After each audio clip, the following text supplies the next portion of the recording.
Hello everyone, grade 11 class 11 students, आज हामी English Unit 4 study गर्न गइरहेका छौं. So today we are going to study grade 11 class 11 compulsory English Unit 4 history and culture. यो history इतिहास र संस्कृतिको बारेमा हामीले स्टडी गर्न जाँदैछौँ. बिफोर लेसन स्टार्ट गर्नुभन्दा अगाडि हामी एउटा कोटलाई हामीले यहाँ हेर्नेछौँ. The greatest glory is not in never falling but rising every time we fall. Confucius है, यो कन्फ्युसियस भन्ने एकजना व्यक्तिले भनेको भनाइ यहाँ राखिएको छ. The greatest glory is not in never falling but rising every time we fall. सर्वश्रेष्ठ महिमा कहिले नलड्नुमा होइन तर हरेक पटक लडेपछि पनि उठ्नमा छ भन्ने भनाइ चाहिँ छ. त्यसै कारण अब हामी जति लडे पनि होइन, सबैभन्दा कति लड्यौँ अथवा कहिले पनि लडेनौँ भन्ने कुरा होइन, तर लडेपछि हामी कति उठ्यौँ भन्ने कुरा चाहिँ इम्पोर्टेन्ट छ भन्ने कुरा बुझाएको छ यसले. सो रिडिङमा जाउँ. रिडिङमा चाहिँ के छ भन्दाखेरि यहाँनिर लेट्स खिन डाइनेस्टी है. यो खिन एउटा चाहिँ राज्य शासनको समयको बारेमा यहाँनिर चर्चा गरेको छ है त. Before we read, look at the picture and discuss. What do you see in the picture. पिक्चरमा के देखिन्छ है? यहाँ ग्रेट वाल देखिन्छ होइन, यहाँ you can see great wall. And अर्को के दिन्छ, चाइनाको द वारिङ स्टेट अफ चाइनाको एउटा म्याप पनि छ तल होइन.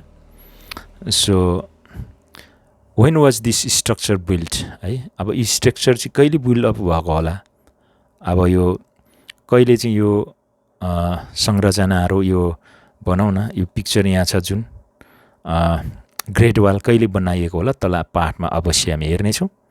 When was this structure build and who made it. कसले ग्रेट वाल बनाए त है त.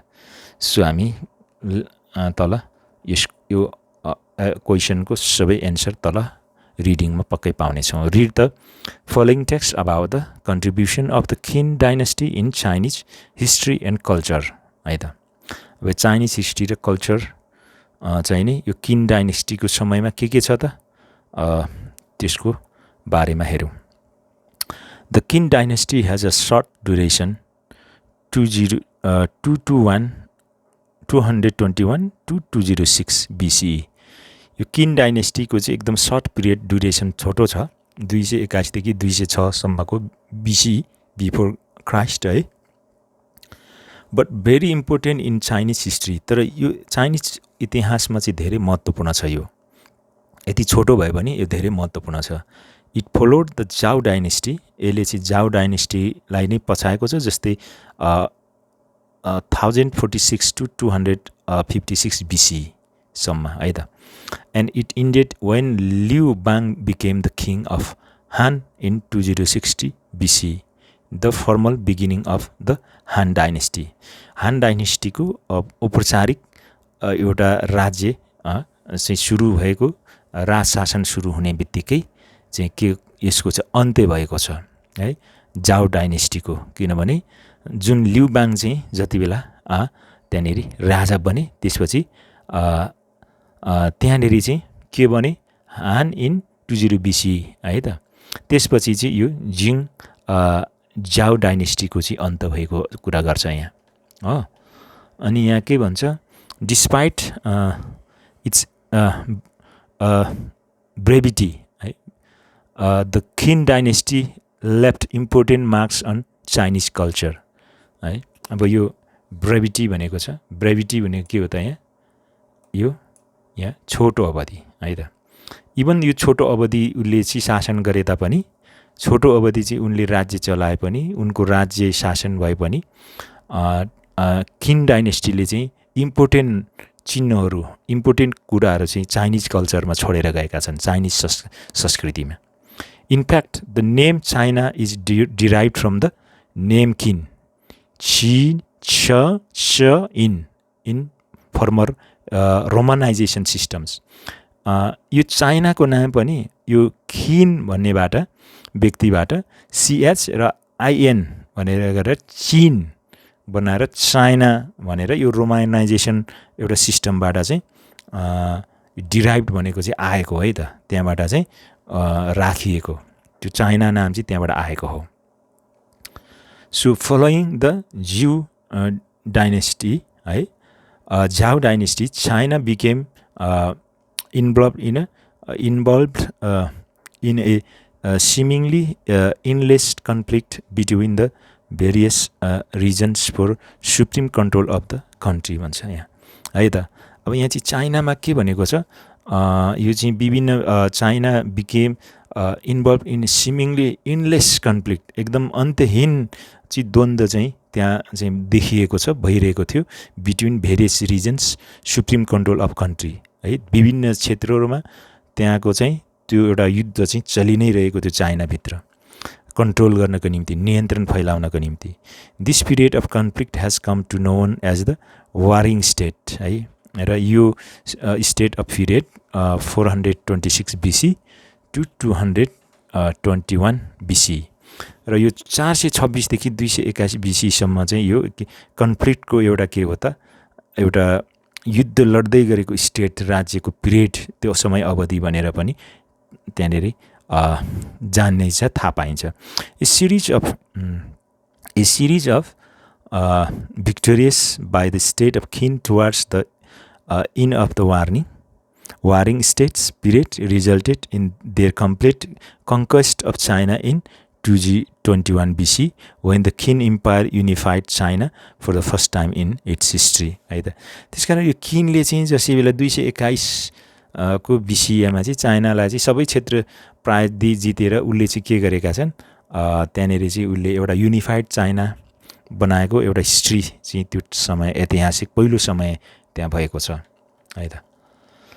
अब ओरिजिन्स अफ द किङडम, अब यो किङडम राज्यको चाहिँ उत्पत्ति कसरी भयो त, ड्युरिङ यहाँनिर चाहिँ के भन्छ, ड्युरिङ यसो गरौँ, यसो गरौँ, ओके, यहाँनिर चाहिँ के भन्छ, ड्युरिङ झाउ डाइनेस्टी है, China was never unified kingdom. किन झाउ डाइनेस्टी हुँदाखेरि चाहिँ चाइना एउटा युनिफाइड एक किङडम थिएन है, त्यो एउटै राज्य थिएन। The Zhou government bore a strong resemblance to some of the forms of feudalism in medieval Europe, which is medieval Europe, which is why the Zhao age is sometimes referred to as a feudal age भनेको भनेको छ यहाँ। जस्तै रिसेम्बलेन्स भनेको सामान्यता, मिल्दो जुल्दो, feudalism सामन्तीवादहरू होइन, त्यसै गरी कम्पोस्ट सङ्गठित गर्नु, मिलाएर तयार गर्नु है त। अनि यहाँ चाहिँ के भन्छ भन्दाखेरि त्यो झाउ डाइनेस्टीको समयमा चाहिँ होइन युनिफाइड किङडम थिएन, अनि त्यो झाउ सरकारको निम्ति चाहिँ एकदम त्यो युरोपमा जुन छ नि त्यो सामन्तवादको एज जो युग थियो, त्यो युगसँग चाहिँ युरोपसँगको त्यो सामन्तवादी युगसँग चाहिँ त्यो मिल्दोजुल्दो कुराहरू चाहिँ थियो त्यहाँनिर है, जुन चाहिँ कुरा चाहिँ त्यसले एकदम सहनु परिरहेको थियो अथवा त्यो कुरा चाहिँ भोग्नु परिरहेको थियो। अनि which is why the Zhou age is sometimes referred के भन्छ यो फ्युडलिजम, यो सामन्तवाद युग, which is the Zhou age is sometimes refer to as a feudal age. त्यस कारण झाउ यो शासनकाल जुनको समयलाई चाहिँ एउटा सामन्तवादको युग भनेर पनि मान्छेले भन्छन्। चाइना वाज कम्पोज अफ, चाइनाले चाहिँ के गर्यो त, कम्पोज गर्यो त, सङ्गठित गर्यो भन्दा network of cities state loyal of the Zhou king from which military and political control spread over the surrounding farming villages. त्यसकारण उसले चाहिँ त्यो समयमा चाहिँ के गर्यो, त्यो झाउ किङको समयमा मिलिटेरीको अनि राजनीतिक कन्ट्रोल नियन्त्रण गर्दै सराउन्डिङ फार्मिङ त्यो गाउँ भिलेजहरूमा चाहिँ किसानी गाउँहरूमा चाहिँ नियन्त्रणहरू फैलाउँदै गए। अबाउट 771 BC, झनै 700 कति हो त यो तपाईको 700 झनै हाम्रो 771 BC यो BC भने चाहिँ बिफोर क्राइस्ट है त येशू ख्रीष्ट जन्मनुभन्दा अगाडिको समयलाई बुझिन्छ है त एडी भनेको चाहिँ येशू ख्रीष्ट जन्मिएपछिको समयलाई बुझिन्छ so about 771 BC a barbarian invasion drove the Zhao rulers eastwards है त अनि यहाँ चाहिँ के भन्छ यो जुन चाहिँ एउटा झनै 771 BC मा चाहिँ एउटा जङ्गली बार्बरियन विदेशी युद्धकारीहरूले चाहिँ इन्भेसन भनेको चाहिँ आक्रमण गरेर प्रवेश गरेर चाहिँ कब्जा गरेका छन् अनि ड्रप द झाउ रुलर्स इस्टवार्ड्स अनि त्यो झाउ शासकहरूलाई चाहिँ इस्टवार्ड्सतिर चाहिँ के गरे खेदेका छन् भगाएका छन् अनि during this time the state of the king became responsible for guarding the western frontier and they gradually moved eastward and eventually occupied the original Zhao dominions.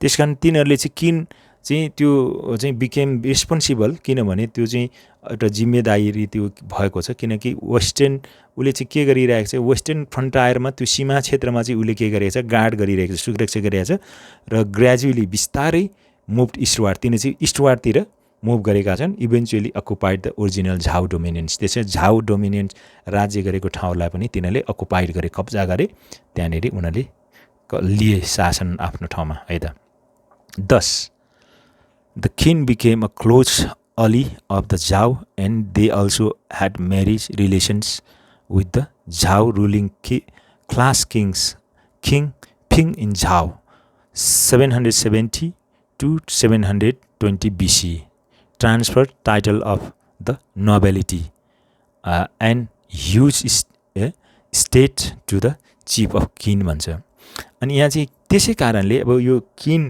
चाहिँ एउटा चाहिँ के भएको त बिकेम क्लोज अली है त एकदम नजिकको कुरा आएको छ अफ द झाउसँग and they also had marriage relations वैवाहिक सम्बन्ध पनि कायमहरू हुने एउटा सम्बन्ध भयो with the Zhou ruling classes त्यो क्लासेस जुन झाउ रुलिङ शासन क्लासको वर्गहरूसित किङ पिङ जोङ अफ अनि यो king Ping Zhong Ping of झाउले चाहिँ के गरे 770 720 BC सम्म तिनीहरूले चाहिँ ट्रान्सफर के गरेका छन् त तिनीहरूले टाइटलहरू तिनीहरूले चाहिँ के गरेका छन् ट्रान्सफर गरेका छन् जस्तै विचारहरू सो अनि तिनीहरूले अफ द नोबिलिटी भने चाहिँ कुलीन वर्ग भन्छ अनि यो कुलीन वर्ग एन्ड ह्युज स्टेट्स भन्छ यो भूमि वा सम्पत्ति तिनीहरू ठुलो त्यो जग्गा जमिनका कुराहरू टु द चिफ अफ किन है त्यो चाहिँ एउटा मुख्य त्यो चिफ किन चाहिँ मुख्य बनेका छन् त्यहाँ many Chinese historians consider this event as a pivotal for the state of Qin अनि धेरै चाइनिज इतिहासकारहरूले चाहिँ यो चाहिँ एउटा चाइनिज इतिहासको यो स्टेट राज्य प्रदेशको चाहिँ उसको समयकालमा चाहिँ एकदम केन्द्रीय मुख्य महत्त्वको रूपमा चाहिँ उनीहरूले सोचेका छन् विचार गर्छन् एउटा घटना हो भनेर चाहिँ उनीहरूले विचार गर्छन् हिस्टोरियनहरूले है त the Qin was at the time very aware of the fact that they could be a great power होइन अनि त्यो राजाले चाहिँ के विचार गर्यो त त्यहाँ होइन उनीहरूले चाहिँ के भनेको छ तिनीहरूले चाहिँ द अलिकति माथि धेरै गए जस्तो छ होइन अनि the Qin was at the time जो किन चाहिँ त्यो समयमा थियो very aware of the fact that त्यो चाहिँ तथ्यको बारेमा धेरै तिनीहरू चाहिँ अवेर थिए सचेत थिए धेरै they could be great power किनकि तिनीहरू चाहिँ ठुलो शक्ति हुन सक्छन् भन्ने कुराको चाहिँ एउटा सचेत तिनीहरूको कुराहरू थियो the elevation to nobility of the king meant that king could become more ambitious and better fan of attacks from the surrounding regions त्यसकारण उनीहरूको चाहिँ त्यो उचाइ जुन किसिमको उचाइ स्तर जो जुन कुलीनतामा थियो किनले चाहिँ त्यसको अर्थ के छ उनीहरूले चाहिँ बिस्तारै उनीहरूको महत्त्वाकांक्षा चाहिँ यस्तो बन्यो कि तिनीहरूले चाहिँ अझै राम्रो तरिकाले उनीहरूको वरिपरिको क्षेत्रलाई चाहिँ एट्याक गर्ने होइन तिनीहरूले चाहिँ फ्यान अफ एट्याक्स भन्छ है अनि त्यो गरेर चाहिँ उनीहरूले त्यो तीव्र गतिमा अगाडि बढाउने भन्ने कुराहरू छन् as a consequences This centuries spent fighting non-Chinese tribes helped the king gain invaluable experience in warfare and territorial expansions. त्यसकारण त्यो नन चाइनिजहरूले पनि त्यो जातिहरूले पनि चाहिँ त्यो लडाइँमा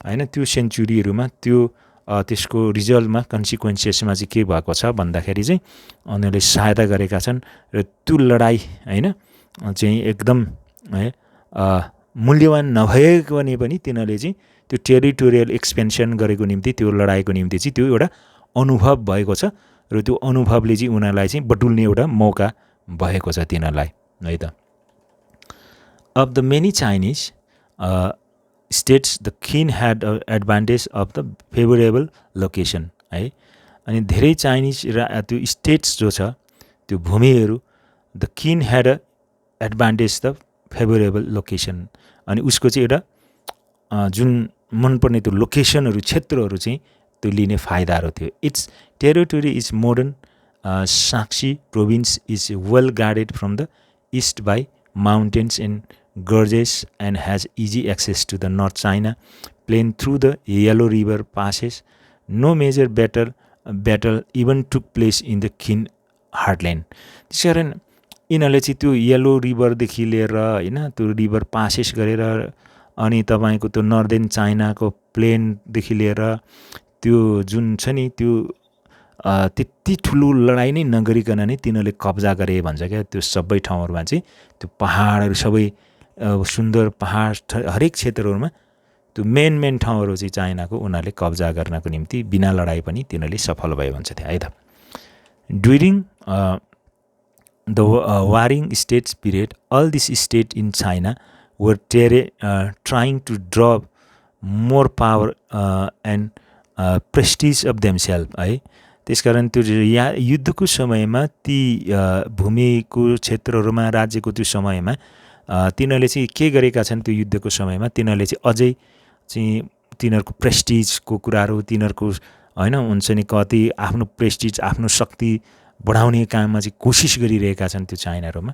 गरिरहेका थिए the state of Qin and Chu were a strongest which was due in part to the locations of this two states being able to command vast resources भन्छ है त्यसकारण यहाँ चाहिँ दुईवटा स्टेटहरू किन र छु चाहिँ त्यो स्ट्रङ्गेस्ट बलिया थिए जसहरूले चाहिँ त्यो समयमा यिनीहरूले चाहिँ विभिन्न क्षेत्रमा दुईवटा स्टेटको रूपमा चाहिँ तिनीहरूले कमान्ड गर्नको निम्ति भास्ट रिसोर्सेसको कुराहरू चाहिँ तिनीहरूले सक्षम भएका थिए स्रोतको रूपमा they were also able to expand their borders without fear of immediate conflict unlike the other states and so could obtain still further resources है त्यसकारण तिनीहरूले बिना डर हैन अरू चाहिँ क्षेत्रहरूमा कब्जा गर्दै आफ्नो चाहिँ नि हैन त्यो इमिडिएट कन्फ्लिक्ट युद्ध लिएर नचाहँदै पनि अथवा हुन्छ नि तिनीहरूले एक किसिमको त्यो स्टेटहरूलाई चाहिँ तिनीहरूले आफूले प्राप्त गर्नको निम्ति अझै फर्दर रिसोर्सेसहरू बटुल्नको निम्ति तिनीहरूले चाहिँ निरन्तर लागिरहेका थिए This benefit and others such as the size of the Qin army and their expert use of the chariot contribute to their success in warfare. अनि त्यो किन का चाहिँ जो छ आर्मीहरूले तिनीहरूले चाहिँ गाडाहरू प्रयोग गरेको छ रथहरू प्रयोग गरेका छन् हैन र तिनीहरूले चाहिँ भनौँ न त्यो चाहिँ ठुलो योगदान त्यो लडाइँमा उनीहरूले सफलताको निम्ति ठुलो के गरेका छन् त्योको साइजमा अथवा त्यो किनको साइज अफ आर्मी पनि जो छ तिनीहरूले कन्ट्रिब्युट गरेका छन् जसले चाहिँ सक्सेस इन वारफेयर त्यो लडाइँमा सक्सेस हुनको निम्ति तिनीहरूको कन्ट्रिब्युट योगदान रहेको छ द किन खी सिङ हाङदी हाउदी भने यहाँ छ यस्तो रहेछ यसको अनुहार है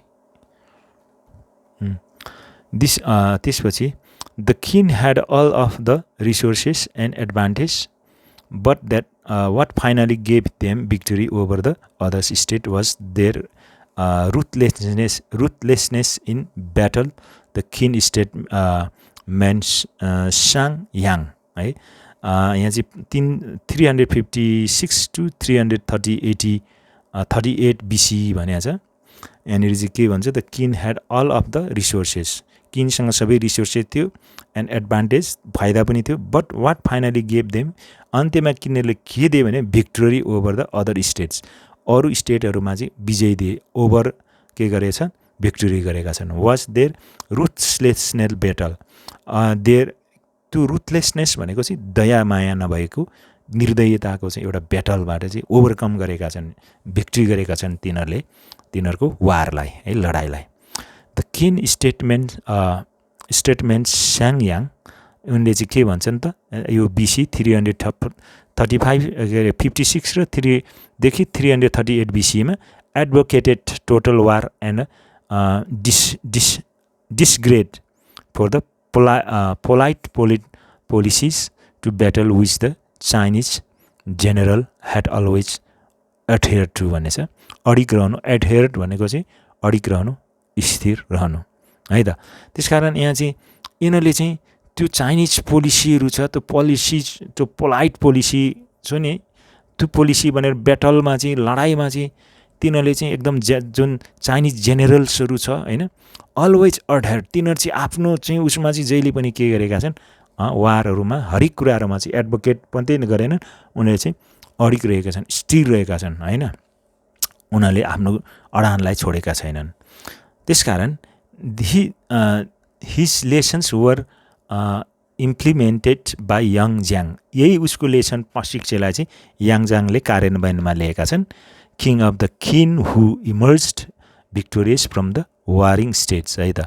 अनि उसले चाहिँ किङ जो चाहिँ त्यो यस्तो वारिङ विजयीको चाहिँ उसमा गर्दै त्यो वारिङ जुन लडाइँ भएको स्टेटहरू छ पिरियडमा एन्ड प्रोक्लेम्ड हिमसेल्फ सिहाउदी ऊ आफैले आफूलाई सिहाउँदी भनेर प्रोक्लेम गर्यो फर्स्ट इम्पायर सिहाङ्दी भनेको चाहिँ पहिलो सम्राट फर्स्ट सम्राट इम्पायर है जो फर्स्ट इम्पायर भनेको चाहिँ ऊ चाहिँ के हो त त्यो पहिलो सम्राट सिहाङ्दी उसले आफूलाई घोषणा गरेको छ है त अनि अफ चाइना इन 221 BC 221 BC-मा चाहिँ उनले आफूलाई पहिलो सम्राट घोषणा गरेछन् है त अनि अबाउट 230 BC 230 BC-मा चाहिँ के भएको छ when the final campaign to unify China began चाइनालाई चाहिँ एक हैन भनौँ न एकीकरण गर्ने काममा चाहिँ सुरु भएको छ त्यो अभियान it is estimated that the Qin controlled 1/3 of all the land यानि 1/3 भूमि चाहिँ किनले चाहिँ नियन्त्रणमा लिएकै थिए land under cultivation in China and the 1/3 of China total population जने 1/3 भनौँ न चाइनाको त्यो जनसङ्ख्यालाई पनि त्यो जो चाहिँ कल्टिभेसन बाली लाने लगाउने खेती त्यो जमिनहरू चाइनाको त्यो सबैले चाहिँ उनले कन्ट्रोलमा गरेका थिए नियन्त्रणमा थियो उसको अब achievement in the Qin dynasty अब किङ डाइनेस्टीको चाहिँ एचिभमेन्ट के हो त उपलब्धिहरू early in the Qin empire the practice of the legalism reached its peak in China history Chinese history अनि यो सुरुमा चाहिँ त्यो किन इम्पायर किन सम्राटको समयमा चाहिँ के भएको छ भन्दाखेरि त्यो लिगलिजम हैन कानुनी तन्त्रको चाहिँ एउटा पिकमा चाइनिज इतिहासको एउटा उच्च शिखरमा पुगेको छ this idea of state policy was devised भन्छ डिभाइज भनेको चाहिँ आविष्कार गर्नु योजना बनाउनु हैन यो पोलिसीको योजना चाहिँ साङयाङ हु केम टु किन एज अ फोरेन एडभाइजर ऊ चाहिँ विदेशी सल्लाहकारको रूपमा चाहिँ साङयाङ भन्ने व्यक्ति आएका थिए र जसले चाहिँ यो पोलिसी जो छ नि त्यो लिगलिजमको आविष्कार गर्ने सुरु गर्ने योजना बनाउने चाहिँ त्यो व्यक्ति थिए Qin was lacking early in the skilled intellectual and politicians and therefore had to look beyond its border for talented people किनभने किनले चाहिँ उसलाई कमी थियो मान्छेहरू हैन जस्तै स्किल इन्टेलेक्चुअल बौद्धिक मान्छेहरूको पोलिटिसियन्सहरूको हैन त्यसै कारणले उसले चाहिँ त्यो ट्यालेन्टेड व्यक्तिहरू बाहिर आफ्नो देशभन्दा बाहिरको मान्छे लिएर आउनु परेको थियो त्यसरी उसले त्यो सल्लाहकारको रूपमा हैन Sang Hyang was one of those foreigner talented person and he would have a lasting influence on the Qin Empire. अनि त्यो साङह्याङ व्यक्ति चाहिँ यस्तो ट्यालेन्टेड त्यो फरेन विदेशी ट्यालेन्टेड व्यक्ति थिए अनि जसले चाहिँ किनको सम्राट समय किन इम्पायरको चाहिँ उसमा चाहिँ अन्तिममा उसले चाहिँ इन्फ्लुएन्स प्रभाव पार्न सक्ने थिए during his time as a minister साङयाङ radically renovated the policies of government, but in fact they simply revived a practice which was already present for years. त्यसकारण यहाँनिर चाहिँ त्यो उनको मन्त्रीत्व कालमा हैन उनले चाहिँ के गरेका छन् उनको समयमा साङह्याङले चाहिँ रेडिकली हैन यता क्रान्तिकारी रूपमा चाहिँ रिनोभेटेड गरेका छन् पोलिसिजहरूलाई गभर्नमेन्टको पोलिसिजहरूलाई हैन सरकारी त्यो नीतिहरूको लागि उनले चाहिँ रिनोभेट गरेका छन् इनफ्याक्ट हैन के गरे त ही सिम्पली रिभाइभ ती कुरालाई चाहिँ पुनर्जागृत पनि गरेका छन् र प्र्याक्टिसमा ल्याएका छन् which was already present for years जुन चाहिँ पहिलेदेखि नै त्यो त्यहाँ चाहिँ प्रस्तुत गरिएको थियो वर्षौँदेखि अगाडि a form of government with the focus of greater efficiency है यहाँ चाहिँ एफिसियन्सी भन्छ कुशलता दक्षता भन्छ फोकस विथ ग्रेटर इफिसियन्सी त्यो ठुलो एउटा भनौँ न त्यो कुशल दक्षता एन्ड लेस एडहेरेन्स अडिग रहनु स्थिर रहनु कम अडिग रहने के अरे अडिग रहने कुराहरू स्थिर रहने कुराहरूमा टु ट्रेडिसन विच स्ट्रिक्ट एडहेरेन्स जसले चाहिँ कडा किसिमले चाहिँ उनीहरूले अडिग रहेर अडान छोडेका छैनन् in the letter of the law was made paramount है अनि त्यसपछि त्यो ल जो बनाइएको छ प्यारामाउन्ट भनेको चाहिँ एकदम प्रमुख महत्त्वपूर्ण अत्यन्त महत्त्वपूर्णको रूपमा चाहिँ त्यो बनाइयो empire Shi Huangdi approved of Shi Hang's policies and implemented them across the his realm. अनि जुन त्यो नियमहरूलाई चाहिँ उनीहरूले पास गरेर पोलिसिजहरूलाई पास गरे किङ सम्राट सी हाङदीले अप्रुभ गरेका छन् अनि साङहाङ को पोलिसिजलाई र त्यसपछि त्यो उनीहरूको राज्यभरि जहाँ जहाँ राज्य छ त्यो सबै त्यो नियमहरू चाहिँ लागू गरेका छन् okay this form of government consisted of collectivization program and the decimation of acrostatic power भन्छ एरिस्टोक्रेटिक भन्छ एरिस्टोक्रेटिक भनेको कुलीन वर्गको भयो कलेक्टिभाइजेसन भनेको सामूहिकीकरण भयो डेसिमेसन भनेको विनाश भयो र यो जुन फर्म अफ कन्सिस्टेड अफ कलेक्टिभाइजेसन सामूहिकीकरण कार्यक्रमले चाहिँ एउटा कुलीन वर्गको के गरेको छ विनाश गरेको छ खतम पारेको छ है डेसिमेसन भनेको खतम पार्नु विनाश गर्नु त्यो कुलीन वर्गको एरिस्टोक्रेटिक पावरलाई चाहिँ के गरेको छ उनीहरूले डेसिमेसन गरेका छन् farmer were freed from serfdom and Shi Hangdi reduced the power of the aristocracy. अनि जुन त्यति बेला किसानहरू चाहिँ त्यो जमिनदारी हैन धनी मान्छे अनि बढी जमिनदारहरूको दासत्वमा भएर किसानहरूलाई चाहिँ एकदम मजदुरी दासत्व दास मजदुरी बदुवा मजदुरीको रूपमा चाहिँ प्रयोग गरेका थिए अनि शिव हाङदीले चाहिँ के गरे त्यो मजदुरहरूलाई चाहिँ फ्री गरे स्वतन्त्र गराए अनि त्यो कुलीन वर्गको शक्तिलाई चाहिँ कम गराए है the people throughout the empire were now supposed to bear collective responsibility for each other.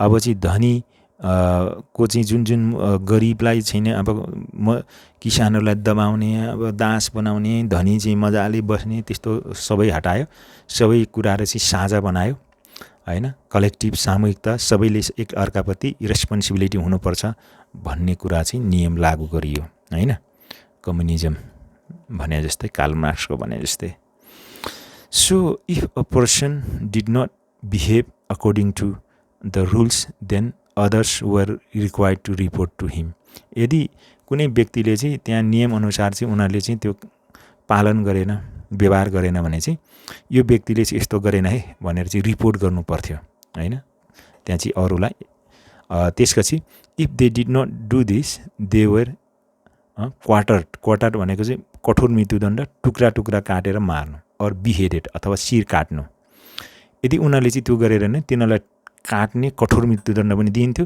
शिर काटेर पनि तिनीहरूलाई हत्या गरिन्थ्यो। त्यही बेला त्यस्तो खालको नियम, कडा नियम ल्याइयो त्यहाँ। Fear and control were the key features of this political system.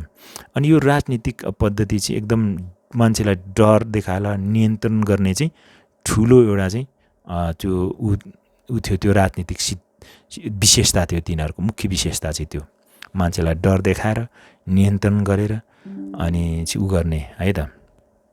अनि in Edison one's personal importance to the empire was also key element. If you as a person meant nothing to the state, you actually meant nothing objectively, your life was meaningless हैन। यदि तपाईँ चाहिँ यहाँ चाहिँ इम्पायरको के त्यो थप कुरा चाहिँ वान पर्सनल इम्पोर्टेन्स, एउटा महत्त्वपूर्ण व्यक्तिगत चाहिँ महत्त्वपूर्ण के थियो भने इम्पायर वाज अल्सो की इलेमेन्ट। किनभने त्यो सम्राटसँग पनि एउटा मुख्य साँचो एउटा तत्त्व थियो। If you as a person, यदि तपाईँ एउटा व्यक्ति हो, mean nothing to the state, तपाईँले स्टेटको लागि केही गर्नु भएन, केही पनि गर्नु भएन भने you actually minute nothing objectively, तपाईँले चाहिँ केही पनि गर्नु भएन, तपाईँ उद्देश्य रहित हुनुहुन्छ भन्ने कुरा हो। Your life was meaningless. यदि तपाईँले केही गर्नु भएन, भनेको कुरा मान्नु भएन, नियमअनुसार चल्नु भएन भने तपाईँको जीवन चाहिँ उनीहरूको कानुन पालन गरेन भने चाहिँ तपाईँको लाइफ चाहिँ मिनिङलेस हो भन्ने खालको कुरा आयो। Those who contributed the most of the state were highly rewarded, while those whose lives were considered of no consequences were sent to work as slaves. And Shiv Hangdi building projects such as the Great Wall of China, the Grand Canal, and the roads which increased ease of trade and travel. अनि जोहरूले चाहिँ contribute गरे धेरै धेरै स्टेटको लागि, उनीहरूलाई चाहिँ highly rewarded गरियो। तर अरू जोहरूले चाहिँ त्यो भनौँ न ऊ गरेनन् हैन, ठिक गरेनन् भने तिनीहरूलाई चाहिँ के गर्यो, कन्सिक्वेन्सेसको रूपमा चाहिँ तिनीहरूलाई चाहिँ कहाँबाट एउटा स्लेब्सको रूपमा शिव हाङदीले त्यो बिल्डिङ प्रोजेक्टहरूमा पठाइदियो। जस्तै ग्रेट वाल बनाउने चाइनाको काममा, ग्रेन्ड कनाल बनाउने, त्यो नहर बनाउनेमा, जहाँ चाहिँ रोड बनाउने कुराहरूमा, जसले चाहिँ व्यापार यात्राको निम्ति चाहिँ त्यो सहजता होस् भनेर त्यस्ता व्यक्तिलाई चाहिँ त्यतातिर लगाए कामतिर है त। Another result of legalism of Shi Huangdi है। शिव हाङदीको अर्को चाहिँ नि एउटा रिजल्ट चाहिँ के थियो भन्दाखेरि that scholarship was strongly supposed and literacy denied of majority of the population.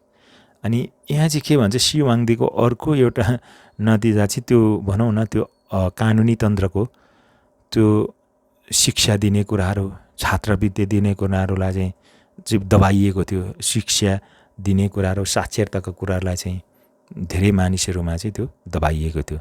Shiv Huangdi believed that uneducated people were easier to control, and so that people should remain stupid so that they would never think to doubt who was in charge of the empire.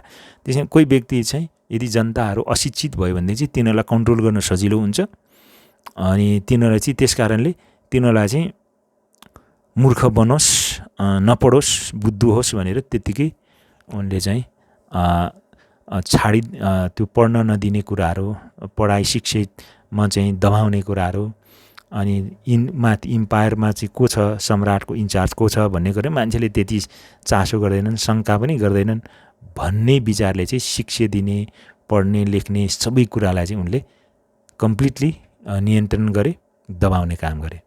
The policy resulted in the burning book on the large scale and in 212 BC झनै सबै त्यहाँ भएका किताबहरू सबै चाहिँ तिनीहरूले एउटा policy के गरे, त्यसै सबै किताबहरू चाहिँ जलाउने, शिक्षा दीक्षा पढ्ने लेख्ने सब किताबहरू हुँदैन भने जलाउने काम गरे।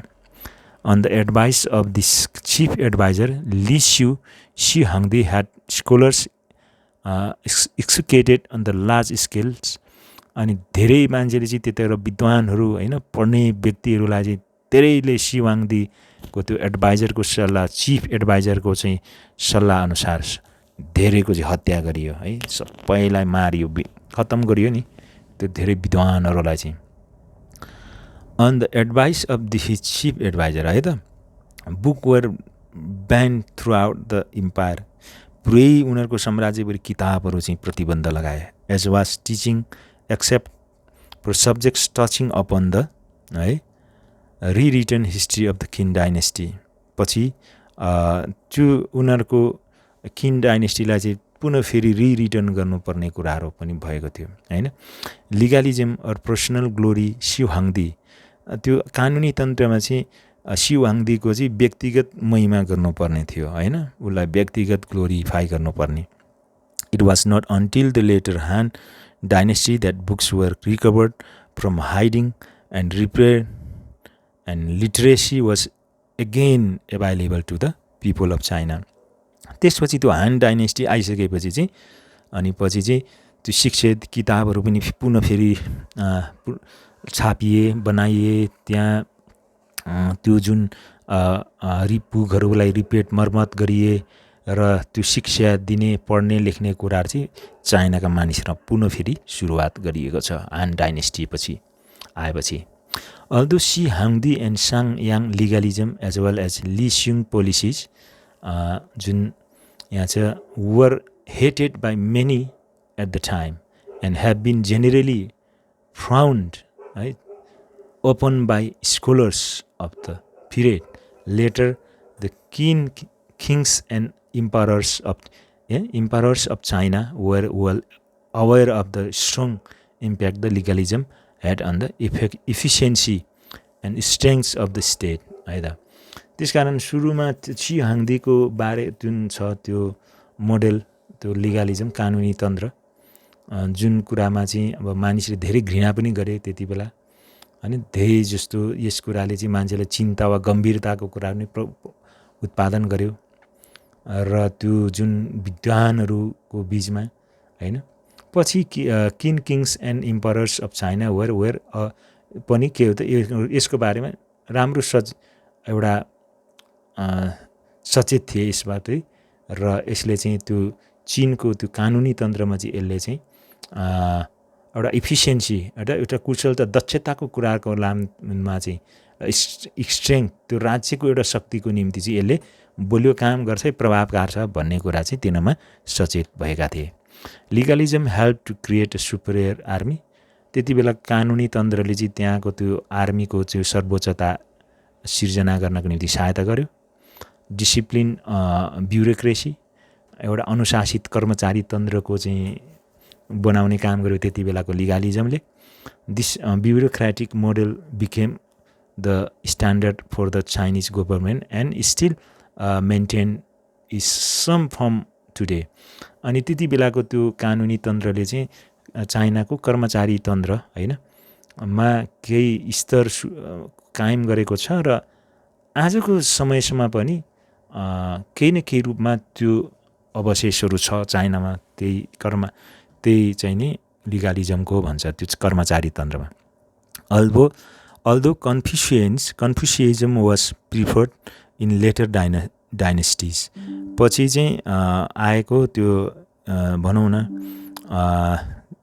तपाईको चाइनिज जुन कन्फ्युसियस चाहिँ नि लेटर डाइनेस्टिज पछिको शासनकालहरूमा अन्य साम्राज्यहरूमा राज्य शासनहरूमा चाहिँ के गरेका छन् हैन कन्फ्युसियजमलाई चाहिँ उनीहरूले के गरेका छन् विशेष प्रिफर गरेका छन् छानेका छन् लिगलिजम कन्टिन्यू टु एक्सर्ट है परिश्रम गर्ने कुरा भयो लिगलिजम स्ट्रङ इन्फ्लुएन्स इन चाइना अझै पनि त्यसले चाहिँ के गर्छ परिश्रम गर्नुपर्ने कुरा काम गर्नुपर्ने कुरा भन्ने कुरो चाहिँ अझै पनि चाइनामा चाहिँ इन्फ्लुएन्स छ त्यसको प्रभाव छ लिगलिजमको it was often the case that the harsh legalism was glossed over with just a different name and quite often as a Confucianism है त्यसकारण कहिलेकाहीँ यो के छ त प्रायः जसो यो चाहिँ लिगलिजम एकदम हार्स कठोर छ नि त अनि यो कठोर तरिकाले चाहिँ ग्लोज्ड व्याख्या गर्नु स्पष्ट गर्ने व्याख्या गर्ने कामहरू भइरहेका छन् जस्ट डिफ्रेन्ट नेम एन्ड तर फरक नाममा चाहिँ हैन क्वाइट अफ्टन एज कन्फ्युसियजम र यहाँ कन्फ्युसियजमको कुरा पनि त्यसमा त्यो आएको छ the end of the Qin empire अब किन इम्पायरको अन्त्य चाहिँ के छ त इन द इयर 2010 BC 2020 BC-मा चाहिँ empire Shi Huangdi died on the journey through the realm है अनि उसको त्यो यात्राको आफ्नो राज्यको यात्रामाको समय चाहिँ उसको निधन भयो भन्छ त्यहाँ the people were told that this trips were designed for the inspection of the empire, but later evidence suggests that the emperor was looking for an elixir or immortality हैन त्यसपछि चाहिँ यहाँ के भन्छ त्यहाँनेरि मानिसहरूले चाहिँ के भने चाहिँ यो ट्रिपमा चाहिँ तिनीहरूले यस्तो ट्रिपहरूको डिजाइन गरेको थियो अनि त्यहाँनेरि चाहिँ त्यो इम्पायरहरू जुन सम्राटहरूको हैन इन्स्पेक्सन गर्ने अथवा इभिडेन्सहरू सजेस्ट गर्ने कुराहरू इम्पायर वाज लुकिङ द एक्जिलर इमर्लिटी हैन अमरत्व छ भन्ने कुरा खोजी गरिरहेका थियो त्यो इम्पायरले हैन इन हिज लेटर इयर्स उनको पछिल्लो वर्षमा सी हाङदी बिकेम अब्सेस्ड एकदम यस्तो कुराको चाहिँ मोह गरे उसले with death and the hope of eternal life मृत्यु अनि त्यसपछिको अनन्त आशा के हो भन्ने जीवनको बारेमा त्यसको कुराहरूमा चाहिँ इन हिज त्यसपछि in constant fear of assassination it is said he never slept in the same room of his palace 2 nights यहाँ चाहिँ considerably and he ordered the construction of his elaborate tomb including his terracotta army of 8,000 warriors. Early on his region, the cause of his death is still unknown. अनि यो किनको चाहिँ इम्पायरको बारेमा उनी चाहिँ यति चाहिँ नि उसको चाहिँ हत्या हुने डरले गर्दाखेरि चाहिँ उनी चाहिँ एउटै कोठामा 2 रातभन्दा बढी सुत्दैनथे अरे हैन अनि उनले चाहिँ 8,000 आर्मी अड्ने एउटा टेराटोरा आर्मीको चाहिँ नि एउटा भवन है बनाए अरे तिनीहरूको उसकै छेउमा त्यसपछि त्यहाँनेरि चाहिँ उसको मृत्युभन्दा अगाडि पनि उसले ठुलो एउटा चिहान पनि उनले बनाउन लगाएको थियो अरे तर उसको मृत्यु चाहिँ के कारणले भयो भन्ने कुरा चाहिँ आजसम्म पनि थाहा भएको छैन भन्छ यहाँ है त ली स्यु 280 to 208 BC the then prime minister of the recently decreased deceased emperor tried to hide the fact that Shi Hangdi was deceased in any possible way. अनि त्यति बेलाको जुन प्राइम मिनिस्टर भएका थिए हैन त्यति बेलाको त्यो लिस्युले उनले चाहिँ त्यो सी हाङदीको चाहिँ मृत्युको बारेमा उनले लुकाउने हर प्रयास कोसिस गरेका छन् उनले हैन he brought the emperor body back to the capital along with carts of dead fish in marks the smell of the corpse भन्छ त्यो लास गनाएको जनताहरूले थाहा नपाओस् भनेर त्यहाँ लासलाई चाहिँ त्यो शहरमा उनले चाहिँ त्यो गाडाहरूमा चाहिँ राखेर अरू त्यो भन्छ नि त्यो मरेको माछाहरूले चाहिँ राखेर वरिपरि राखेर त्यो माछाको गन्ध चाहिँ को कारण त्यो मरेको लासको गन्ध अरूले थाहा नपाओस् भनेर त्यो किसिमले त्यो लासलाई चाहिँ लिएको भन्छ यहाँ although with Zhao Gao died 208 to 207 BC Li Shu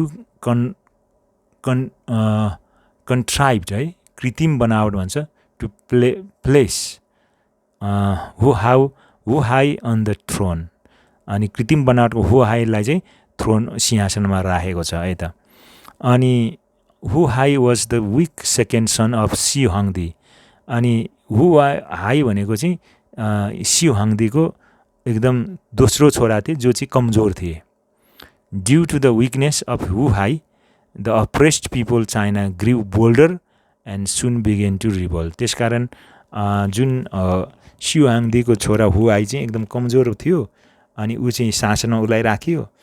त्यही उसको कमजोरिताको कारण दबावमा परेको पेलिएको चाइनिज जनताहरूले चाहिँ त्यसै क्रान्ति सुरु गरे त्यसपछि है त।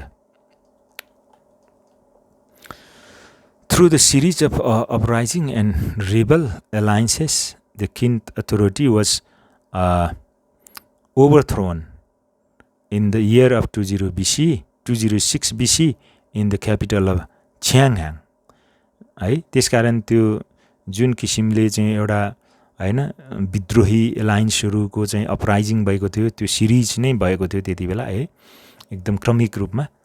The Qin authority of overthrown तिनीहरूलाई चाहिँ के भयो फालियो इन द इयर 20 BC मा।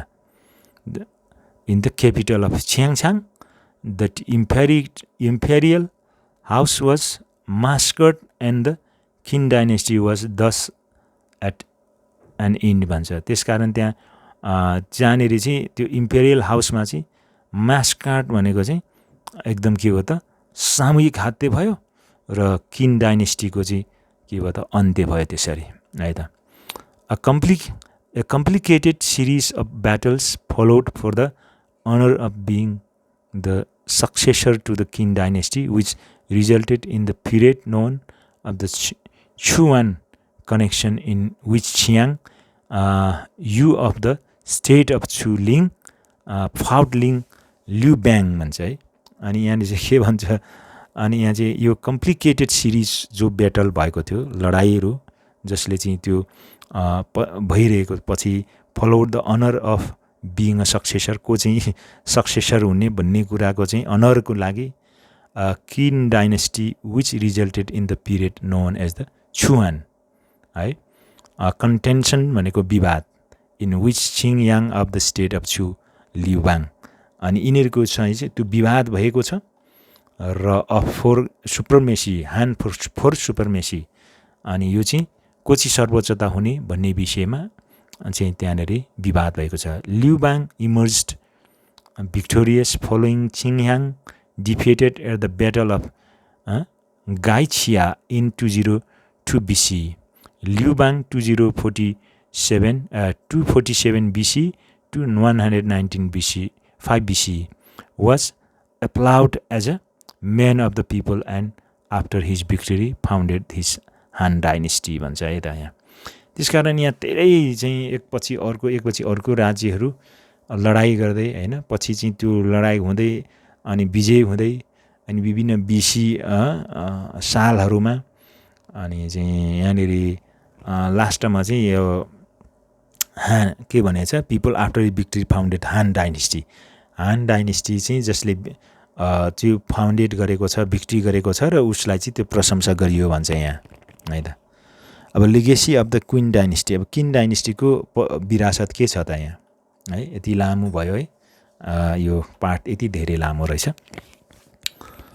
एज अ मेन्सन्ड प्रिभियसली जस्तै अगाडि नै त्यो मेन्सन भइसकेको छ, legalism had lasting effect on the century of Chinese history है। शताब्दीसम्म चाइनिज इतिहासमा त्यो लिगलिजम कानुनी तन्त्रले चाहिँ के गरेको छ, प्रभाव पारेको छ। The Qin dynasty created the standard of bureaucratic government and the legalistic politics first initiated by the Qin are still seen China today है। उनीहरूको त्यो कानुनी तन्त्र अनि ब्युरोक्रेसीमा पारेको प्रभाव यी कुराले चाहिँ आजसम्म पनि किन डाइनेस्टीको प्रभाव चाहिँ के छ त चाइनामा देखिरहेको छ भन्छ यहाँ है त। In Edison the dynasty left a wonder of ancient artwork, यिनीहरूले चाहिँ प्राचीन त्यो आर्टवर्कहरूलाई चाहिँ तिनीहरूले एउटा छाडेका छन्। The terracotta army in Xian the tomb reflects the character of the Chinese empire and his unending desire to immortal. अनि जुन बेला त्यो 8000 सैनिकहरूको त्यो टेराकोटा त्यो बनाउन लगाए, अनि त्यो कुराले आजसम्म पनि चाइनिज सम्राटहरूको त्यति बेला उनीहरूको चाहिँ अनन्त हैन त्यो अमरत्वको चाहनाको बारेमा कस्तो थियो भन्ने कुराको इतिहास देख्नलाई सहायता गर्छ। The terracotta army also exemplifies what Chinese society at that time was able to produce once it had been formed as a state, एउटा राज्य बनाइसकेपछि एउटा टेराकोटा आर्मी चाहिँ कोले चाहिँ चाइनिजको त्यो समयमा के कुरा चाहिँ उत्पादन गर्न सक्छन् भन्ने कुराको एउटा उदाहरण पनि त्यसले छाडेको छ. The most famous legacy left by the Qin is great wall of China. अनि त्यो किन चाहिँ नि डाइनेस्टीले चाहिँ छोडेको ठुलो विरासत भनेको चाहिँ चाइनाको ग्रेट वाल हो र उनीहरूले चाहिँ किन डाइनेस्टीकै समयमा उनीहरूले चाहिँ ग्रेट वाल बनाएका हुन्. चाइनाको although the present structure does not date from the Qin dynasty, आजको जुन संरचनामा किन डाइनेस्टीको चाहिँ त्यो कुरा त्यहाँ नभए तापनि it was begun under Shi Hangdi, यो चाहिँ सी हाङदीकै समयमा चाहिँ सुरु भएको हो त्यो ग्रेट वाल बनाउनु. As was the Grand Canal, त्यस्तै ग्रान्ड क्यानलको कुरा पनि आउँछ किन डाइनेस्टीको समयमा.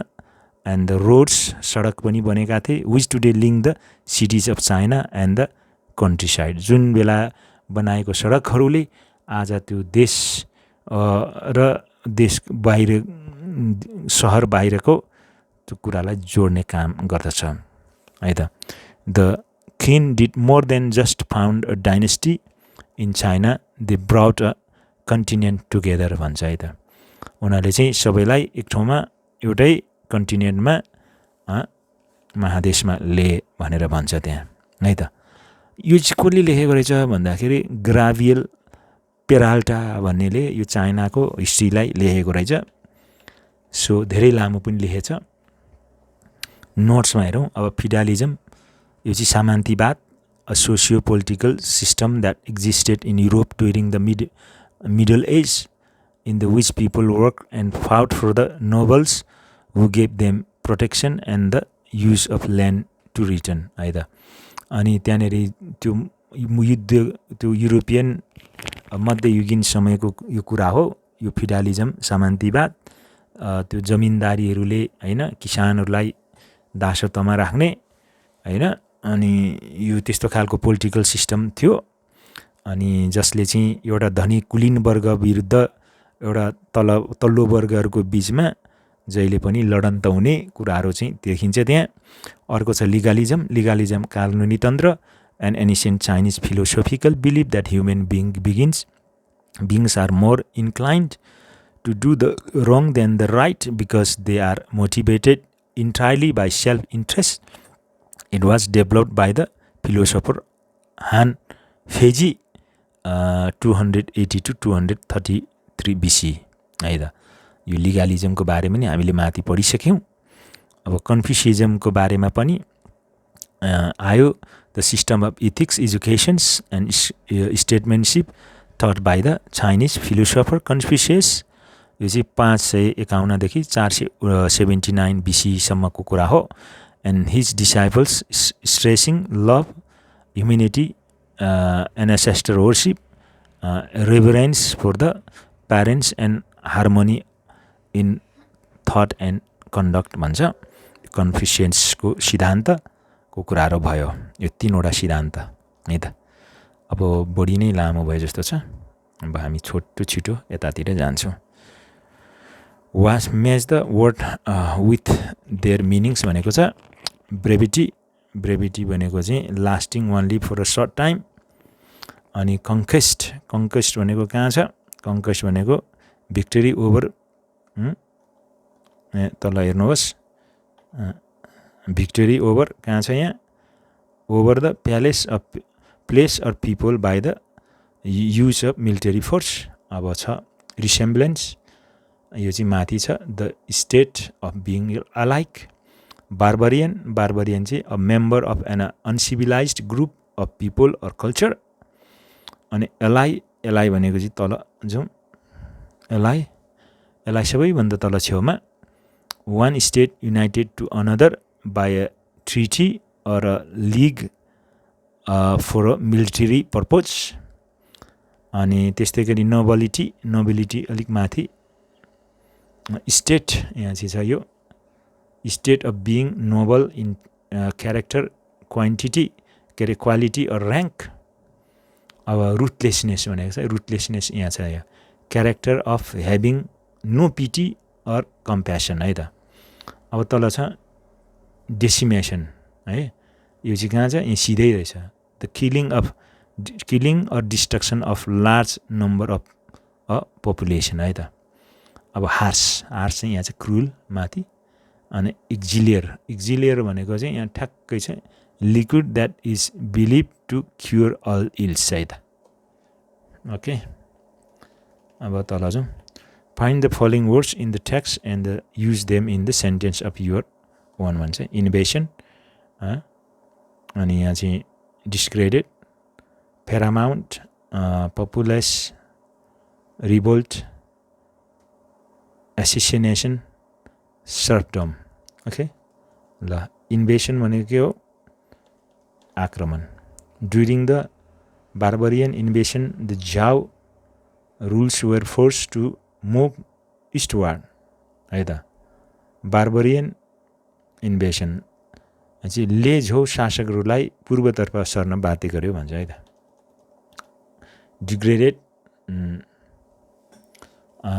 डिग्रेडेड व्यवस्था गर्नु। द जेनरल सोड डिस्ग्रेड होइन, डिस्ग्रेडेड भनेको चाहिँ डिस्गार्ड भनेर चाहिँ डिस्गार्ड, यहाँ चाहिँ के हो, द जेनरल सोड डिसरिगार्ड व्यवस्था। The general showed disregard for the enemies warnings and attacked anyway. सेनापतिले शत्रुको चेतावनी व्यवस्था गर्दै आक्रमण गर्यो। प्यारामाउन्ट भनेको सर्वोपरि अत्यन्त महत्त्वपूर्ण। Ensuring the safety of the citizens was paramount for the king. नागरिकहरूको सुरक्षा सुनिश्चित गर्नु राजाको लागि सर्वोपरि थियो। अब populace, the ruler try to gain the support of the populace through fair policies. शासकले न्यायपूर्ण नीतिहरू मार्फत जनताको समर्थन प्राप्त गर्न खोजे है त। अब रिभोल्ट, विद्रोह गर्नु। The people began to revolt against the oppressive ruler. जनता दमनकारी शासकको विरुद्ध विद्रोह गर्न थाले। एसिसिनेसन, हत्या, खलनायक कार्य भन्छ त्यसलाई। The king feared assassination and rarely slept in the same room two nights in a row. राजा हत्याको डरले लगातार 2 रात एउटै कोठामा सुत्दैनथे। सर्फडम, दासत्व, कृषकको दासको अवस्था। Farmer were freed from serfdom under Shihongdi's reforms. सिहोङदीको सुधार अन्तर्गत कृषकहरू दासत्वबाट मुक्त भए। ओके, अब यो भयो। अब सीमा छ the study of following homographs भन्छ। अब address, noun, the location of the house भन्छ। Address, verb to speak to group of the people है। अब शब्द त एउटै छ, तर नाउन भएपछि अर्कै भयो, भर्ब भएपछि अर्कै भयो। त्यो प्रयोग, शब्दको प्रयोगले चाहिँ फरक फरक अर्थहरू दिन्छ त्यसले। जस्तै decrease noun, reduction of the in the amount of something. Decrease भर्बमा to become smaller in amount. Present a gift, present a gift something formally. त्यस कारण फरक छ नि त, मिनिङ शब्द एउटै तर प्रयोग गर्दा फरक भयो मिनिङ है। जस्तै प्रोटेस्टको के भन्छ, objection of something and against group of people भयो। अर्को प्रोटेस्टको चाहिँ टु एक्सप्रेस टु अब्जेक्सन भयो। तपाईँले आफैले यो पनि पढ्न सकिहाल्छ होइन, थाहा भइहाल्छ। कन्टेस्ट दुइटै छ। A game of event a competition भयो, अ च्यालेन्ज टु डिस्प्युट पनि भन्छ दुईवटा। जस्तै रेकर्ड भयो, अर्को रेकर्ड भयो। रिटन रेकर्ड अफ इन्फर्मेसन, अर्को रेकर्ड भन्छ to keep the store information of future use भन्छ। त्यसले गर्दा यो फरक मिनिङ भयो। Homographs are the words with the different proclamation, pronunciation and different meanings but same spelling है त। फरक एउटा उच्चारण, फरक डिफ्रेन्ट उच्चारण, फरक चाहिँ अर्थमा तर एउटै स्पेलिङमा छ। However, the words have a change in the word stress, often causing change in the vowel sounds भन्छ है त। अब तल पनि त्यस्तै दिएको छ, जस्तै consult a dictionary and prepare a list of 10 homographs अब यसलाई पनि छोटो यहाँ हेरौँ। जस्तै यहाँ 10 सामान्य होमोग्राफ्स, समरूपी शब्दहरू भन्छ। होमोग्राफ्स भनेको सूची तयार पार्नु छ प्रत्येकको अर्थसहित। जस्तै यहाँ जाउँ, लिड भनेको मार्ग देखाउनु हुन्छ, नेतृत्व गर्नुहुन्छ। अर्को लिड सिसा पनि हुन्छ। टियर भनेको फाट्नु पनि हुन्छ। अर्को चाहिँ आँसु, आँखा बगेको पानी पनि हुन्छ। ब भनेको झुकेर सम्मान गर्नु, धनुष पनि हुन्छ। जस्तै वाइन्ड भनेको हावा पनि हुन्छ। अर्को चाहिँ घुमाउनु, मोड्नु पनि हुन्छ।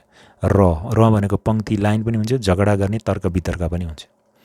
मिनट, समयको एकाइ मिनट, सानो सूक्ष्म पनि हुन्छ। कन्टेन्ट, सामग्री, विषयवस्तु, सन्तुष्ट कोशी। बास, अनि माछा, अब कमजोर बास सङ्गीत पनि हुन्छ। ब्यास। अब्जेक्ट, वस्तु, चिज, विरोध गर्नु, आपत्ति जनाउनु। लाइफ, बाँच्नु, जीवन बिताउनु। प्रत्यक्ष, लाइफ सङ्गीत प्रसारण। दुईटा शब्द त एउटै, फरक फरक भयो होइन। अब तँलाई lead, to guide, a type of metal. Tear, to trip, rip, a drop of liquid from the eye. A line, a fight of argument. अनि तपाईँले यहाँ हेर्न सक्नुहुन्छ यो सबै फरक फरक छ नि त होइन।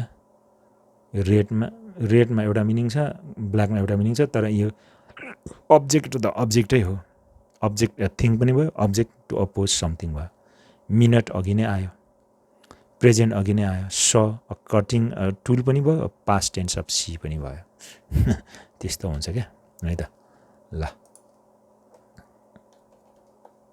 अब तँलाई होइन, read the limerick, the stress word are in the upper case भनेको छ। Structure, 5 lines, rhythm, scheme, AABBBA, जस्तै A, A, think, B, wink, B, र ए है त।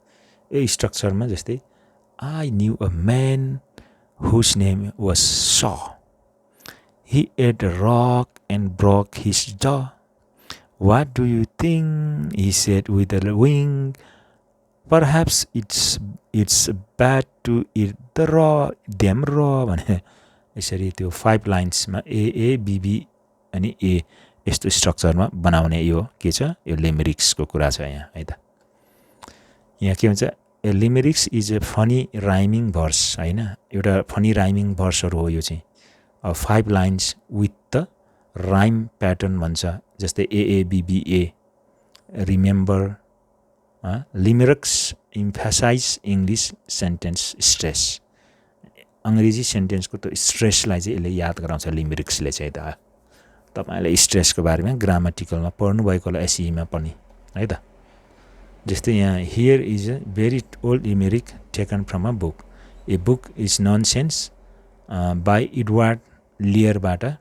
Practice it with the help of your teacher and find the stress word भन्छ। There once was a fly on the wall. I wondered why didn't it fall. Were its feet stuck or was it just luck or does gravity miss too small भन्छ यहाँ है। यहाँ हेरौँ हामीले। अब यहाँ एकैचोटि त्यो माथिकै हो त्यो एएबिबिए कै स्ट्रक्चर। अब यहाँ अलिक तल जाउँ। सीमा कम्प्रिहेन्सनमा किन डाइनेस्टीको पिरियडको 281 देखि 206 बिसी। जाओ डाइनेस्टीको पिरियडको 1046 देखि 256 बिसी। अनि त्यसै गरी वारिङ स्टेट पिरियडको चाहिँ 426 देखि 281 BC. On unification of China by Qin भनेको 230 BC. First emperor of Qin dynasty भनेको कि Sin Haudi. Death of Shi Hangdi 210 BC. Liu Bang period भनेको 202 देखि 195 बिसी है त। अब क्वेसन एन्सरमा जाउँ। यहाँ चाहिँ कतिवटा एदेखि लगेर कतिवटा क्वेसन छ। एन्सर दिस क्वेसन भनेको छ जेसम्म रहेछ। ल सरर यहाँ छोटो छोटो क्वेसनहरू। Why is the Zhou age called the feudal age भनेको छ। Because the Zhou government was like a medieval European feudalism. China was made of city states loyal of the Zhou king and control spread from this to surrounding farming village होइन। That's why it called feudal age भन्दा पनि भनिन्छ है त. What is the location advantage of the Qin भन्छ? Its territory of modern Shaanxi province was protected from the east by mountains and gorges, and had a easy access to the North China plain through Yellow River passes. No major battle occurred in its heartland either. What's contributed to the success in the warfare as described in the text? Favorable location, vast resources, ability to expand without immediate conflict, a large army, expert use of chariots, and ruthlessness is battle as taught by Xiangyang either. Why did Qin invite the foreign advisor Xiangyang? Because early on Qin lacked skilled intellectuals and politicians, so they sought talented people from outside their state. What were the key features of the Qin political system? Strict legalism, collectivization, reduction of aristocratic power, collective responsibility, harsh punishments, and strict adherence to laws over traditions. How were the people treated during the Qin period? They were ruled through fear and control. Those who contributed to the state were rewarded. Others were sent to forced labor on huge project. Disobedience was met with brutal punishment like quartering or beheading either. Why did Shi Huangdi stop education ordinary people? He believed uneducated people were easier to control and would not question the emperor's authority. What did the Qin achieve by the legalism in practice? They created a superior army, disciplined bureaucracy, obedient populace, strong central government, and an efficient administrative model that influenced later dynasties. Why did Shi Huangdi never sleep in the same room for two consecutive nights? He feared assassinations and wanted to avoid being an easy target. What are the everlasting marks of the Qin dynasty? The Terracotta Army, the Great Wall of China began under Qin, the Grand Canal, extensive roads, and the unification of China under one centralized government. Okay, अब तल यो सकेपछि के छ? Critical thinking छ. The Great Wall and the Taj Mahal are the certain of the autocratic rulers. जस्तै how do you describe pros and cons? दुईटै छ है तल. Why is the Zhou age called in a feudal age? Because Zhou the यो अघि नै हामीले feudal age माथि नै सकिसक्या हो. Oh, same thing repeated again. Because let us critical thinking मा जाऊ. Great Walls and the Taj Mahal are the creation of the autocratic rulers, my view. I agree with this statement. Both monuments were built under rulers with absolute power who could mobilize huge resources and labor without public oppositions. The Great Wall was constructed under Shi Huangdi to protect China, and the Taj Mahal under Shah Jahan to honor his wife. While they remain wonders of the world, their construction often involved forced labor and heavy taxation. showing both the vision and exploitation of autocratic rule. How do you describe the pros and cons of feudalism? Pros and feudalism, फाइदा र बेफाइदाको कुरा अब जस्तै pros of feudalism, provided local security and order during unstable times. Lords could manage and protect their own territories effectively. Built loyalty through mutual obligation between lords and vassal. Like that. Con of feudalism created division and frequent conflicts between regions. यो चाहिँ बेफाइदाहरू भयो feudalismको, समानतावादको हैन. Restricted freedom and mobility of press, prison of serfs. त्यसै गरी maintained inequality through a rigid social hierarchy भन्छ. अब सामन्तवादको फाइदा र बेफाइदाहरू हामीले माथि पढि नै सक्यौं. ओके, अब राइटिङमा छ. मेरो तल राइटिङमा दुईवटा क्वेसन ए र बी सोधेछ यहाँ यसले. अनि यो दुईवटै क्वेसनमा सरर योलाई चाहिँ तल डेटमा राखेर एउटा प्याराग्राफ बनाऊ भनेछ. ओके, ल सरर जाउँ है त. Email to friend about Prithvinarayan Shah's contributions. Subject: Prithvinarayan Shah and the unification of Nepal.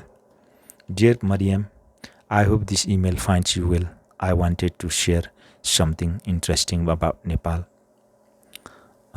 History. Prithvinarayan Shah is first king of unified Nepal, played a crucial role in the shaping our nation. He is best known for unifying small principalities and kingdoms that were scattered across the region into one single nation. His strategy included military campaigns, diplomacy, and creating alliances. He also strengthened the country's defense and promoted economic self-reliance by encouraging trade and production within Nepal. His effort laid the foundation for a unified and independent Nepal, which later generation built upon. I thought you would find this piece of history fascinating. Best regards, Esther Sunwar. यसरी लेख्ने. Okay, a paragraph of major political movement in Nepal भन्छ. Establishment of democracy 1951. The establishment of democracy in 1951 marked the end of the autocratic Ranai regime in Nepal. King Tribhuvan, with the support of political leaders and the people, reinstate democratic governments. This event introduced political freedom, allowed citizens to participate in governments, and paved the way for modern political institution in Nepal. First general election 1959. The first general election in 1959 was a landmark in Nepal's political history. It allowed citizens to elect a representative for the first time and gave birth to parliamentary democracy. The Nepali Congress won a majority, forming the first elected government, which aimed to implement democratic reforms and development programs. Dismissal of elected government 1960. In 1960, King Mahendra dismissed the elected government and introduced the panchayat system in party-less political system. This event curtailed democratic freedom, in centralized power in the monarchy, and suppressed political parties, significantly alerting Nepal's democratic trajectory for the next 3 decades. Our national referendum 1980. The national referendum in 1980 allows citizens to choose between retaining the panchayat system with the reforms of establishing a multi-party democracy. Although the panchayat system was retained, this referendum reflected the growing demand for the democratic change and political participation among the people. People's Movement 1990. The People Movement in 1990 was the mass uprising against the panchayat system, demanding democracy and human rights. It resulted in the restoration of multi-party democracy, the drafting of a new constitution, and the reduction of the monarchy absolute power. This movement strengthened civil liberties and democratic government of Nepal. People's Movement second 2006. The People's Movement in 2006 was a significant political pursuing uprising that ended the absolute monarchy and restored full democracy. It led to the establishment of a democratic republic, the drafting of the new constitution, and inclusion of the political parties of governance. This movement reshaped Nepal's political landscape and strengthened the democratic process. Okay, यति लामो भयो है guys. अब हामी sir grammatical पार्टतिर जाउँ. सरर यो drop became occupied became हैन ह्याड ट्रान्सफर्ड यो बोल्डमा दिएको छ है. Past simple use to talk about single action service action and happen in the past भनेको छ है त. रेगुलर र इरेगुलर भर्बको बारेमा के हो त भनेर भनेको छ यहाँ. ल ग्रामरमा जाउँ. जस्तै अब यो तल सिधै यसरी जाउँ न. ड्रप भनेको रेगुलर भयो, बिकेम भनेको इरेगुलर भयो, ड्रप इरेगुलर भयो, मुभ्ड इरेगुलर भयो, अकुपाइड रेगुलर भयो, बिकेम इरेगुलर भयो, ह्याड इरेगुलर भयो, ट्रान्सफर्ड इरेगुलर भयो त त्यो. अब तल हेऱ्यौँ भने जस्तै समरीमा रेगुलर भर्बसँग मुभ्ड, अकुपाइड, ट्रान्सफर्ड, इरेगुलर भर्बसँग ड्रप, बिकेम, ह्याड. ओके. अब यो सरर बीमा जाउँ. बीमा त यहाँ के छ मैले यो भरेको मात्रै पढ्छु ल. यहाँ चाहिँ डिसअपोइन्टमेन्ट, के अरे disappeared, arrived, turned, heard, was, took, applied अनि गट. यो राइट एन्सर चाहिँ त्यो है. त्यहाँ अलरेडी मैले भरिसकेको छु, तपाईँले कपी गर्न सक्नुहुन्छ. ओके. अब तल जाउँ. तल पनि त्यो बक्सबाट राखेको छ. जस्तै स, रोड, कस्ट, गडअप, थट, थ्रो. त्यो रातो चाहिँ मैले एन्सर भरिदिएको माथिको बक्सबाट. ओके. ल अझै तल जाउँ. किनभने यो यहाँ पनि छ डीमा. Put the verb into the correct form and complete the sentences भनेको छ. Didn't enjoy, met, took off, didn't sleep, started, was र इन्भाइटेड चाहिँ सही एन्सर हो. त्यो रेडमा मैले अलरेडी एन्सर भरिसकेको छु. तपाईँले त्यो यसो भर्न सक्नुहुन्छ. मैले पुरै पढिनँ किनभने भिडियो धेरै लामो भइरहेको छ. त्यसले गर्दाखेरि मैले सर्ट बनाउनको निम्ति एन्सर मात्रै पढेँ. क्वेसन त तपाईँको आफ्नै बुकमा पनि छँदैछ हो कि होइन. अब हामी लिसनिङ पार्टमा जाउँ. Look at the picture and answer this question. What do you see in the picture? We can see 3 eyes in the picture. What do you see in the forehead? Answer. According to audio I can see the third eye on the forehead. What does it symbolize? The symbolize in picture represent communication with the higher spiritual realm भनेर त्यो अडियोमा भनेको छ है त. अब एमा चाहिँ true, बीमा फल्स राखेको छु मैले किन इन्कन्सिस्टेन्ट भनेको छ. त्यहाँ चाहिँ कन्सिस्टेन्ट भनेर आएको थियो होइन. त्यस्तै गरी सीमा ट्रु छ.